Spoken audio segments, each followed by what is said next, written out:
Maayong buntag kanatong tanan mga kaigsunan o mga higala. Nining adlaw, atong hisgutan ang pagkagutom sa mga pulong sa Dios. Unsaon nato sa pag-ugmad sa usa ka kasing-kasing nga matinudluan sa mga pulong. Ang tinuod nga kalipay ug kusog sa kinabuhi. Nagasugod kini pinaagi sa pagpakaon sa pulong sa Dios. Daghan ang nagakinabuhi nga nagapatuyok lamang o nagabalik-balik lamang ang ilang matang sa pagkinabuhi apan ang ilang espirituhanong kinabuhi nakabaton o kagutom. Ang Salmo 119:97 nagaingon, "Sa hilabihan gayon nga ako nahigugma sa imong balaod, ako nagapamalandong niinis sa tibuok adlaw." Si Jesus usab nagapahinumdom sa Mateo 5:6, "Bulahan kadtong gigutom o giuhaw sa pagkamatarong kay sila pagabusgon." Nining adlaw atong tun-an kung unsaon nga makabaton kita kagutom o kasing-kasing nga matudluan atubangan sa Dios. Una, kinahanglan ilhon nato ang pagkaimportante sa pulong sa Ginoo. Ang pulong sa Dios dili lamang kini usa ka libro, kini kinabuhi. Kung makita lang nato og masabtan nga kini bililhon, kini gayon magabira sa atong mga kasing-kasing sa pagtuon, mamalandong og magasunod niini. Ang kasing-kasing nga nagatipig gayud sama sa bahandi sa mga pulong sa Dios, makabaton gayud siya og kagutom og kauhaw dugang pa niini sa matag adlaw. Ikaduha, kinahanglan makabaton kitag matudluan nga kasing-kasing. Ang kagutom kinahanglan nagagikan gayud sa kinauyukan sa atong kasing-kasing.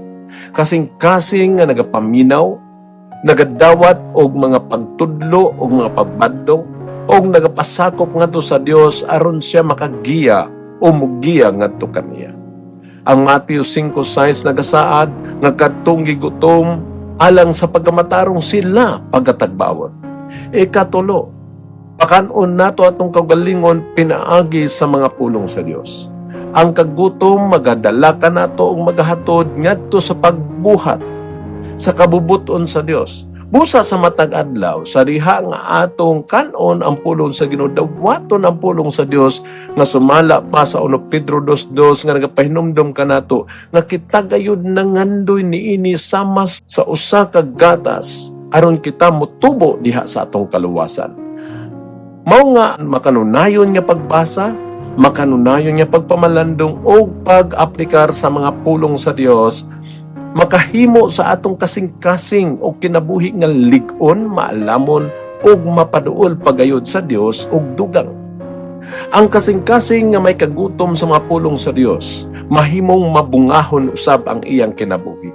Mao nga ilha ang pagkabililhon, pabilin nga matinudluan o pakana kanunay ang imong kasing-kasing o kinabuhi sa mga pulong sa Dios. Sa ingon ani ang ato mga kalag mahimong matagbaw ug magakinabuhi kita nga inusab gayod sa Ginoo. Magaampo kita. Amahana mo nga langit nun, ikaw magahimo sa among kasing-kasing nga sa kanunay gutmon sa imong mga pulong.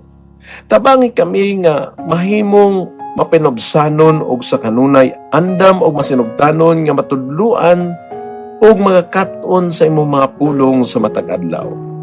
Pakana kami sa imong mga pulong sa kanunay, tabangi kami nga motubo diha sa kaalam og sa pagkamatarong aron masinati namo ang tinuray nga katagbawan sa pagkinabuhi ug mahimo kaming malampuson sa kanunay.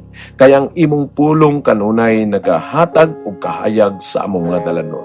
Salamat sa mapagnasig sa imong mga pulong ni adlaw. Ikaw usab magapanalangin sa among makaigsunan nga nagapatalingog niini unsa man ilang giatubang nga mga hagit sa kinabuhi. Tuguti nga imong mga pulong mao'y magagiya kanila ug magalig-on usab kanila kung naay mga pagtayo. Kini among ginaampo pinaagi sa kagahom sa ngalan ni Jesus nga among Dios ug manluluwas. Amen. Ang Dios magapanalangin kanatong tanan ning adlaw. Maayong adlaw.